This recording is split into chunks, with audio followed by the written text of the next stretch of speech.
শীতকাল এসে গেছে, পালং পনির হবে না তা কখনো হয়? পালং শাক আর কিছু মশলা নিয়ে নিলাম। পালং শাকগুলো মিক্সির জারে নিয়ে তার মধ্যে এক টুকরো লেবুর রস দিয়ে দিলাম, যাতে পালং শাকের কালারটা অ্যাজ ইট ইজ থাকে। অন্যদিকে সাদা তেলে আমি পনিরগুলো একটু হালকা করে ভেজে নিলাম। ফ্রাইং প্যানে তেল গরম করে দিয়ে দিলাম গোটা জিরে, গরম মশলা, তেজপাতা। এবার দিয়ে দিলাম পেঁয়াজ কুচি আর নুন। পেঁয়াজটা সামান্য ভেজে নিয়ে দিয়ে দিলাম আদা রসুনের পেস্ট। আদা রসুন আর পেঁয়াজ একসাথে কষিয়ে নিলাম। এরপরে দিয়ে দিচ্ছি টমেটো কুচি আর কাঁচা লঙ্কা কুচি। সমস্ত মশলা একসাথে কষিয়ে নিয়ে দিয়ে দিচ্ছি কিছু গুঁড়ো মশলা, যেমন ধনে, জিরে, লঙ্কা গুঁড়ো, হলুদ গুঁড়ো। আর দিয়ে দিলাম স্বাদ মতো নুন আর চিনি। এরপরে মশলাগুলো ভালো করে কষিয়ে নেব।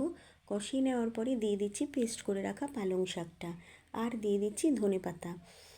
তো সমস্ত উপকরণ একসাথে কষিয়ে নিয়ে এবার দিয়ে দিলাম কাজু আর সামান্য দুধের সর ছিল, একসাথে পেস্ট করে দিয়ে দিলাম। এবার ভালো করে কষিয়ে নিয়েছি। কষিয়ে নেওয়ার পরে দিয়ে দিলাম ভেজে রাখা পনিরগুলো। পনিরগুলোর সাথে মশলাগুলো একসাথে মাখিয়ে নিয়ে কিছুক্ষণ হতে দিলাম। এরপরে নামানোর সময় হয়ে এসছে, দিয়ে দিলাম কাসৌটি মেথি আর 1 চামচ ঘি।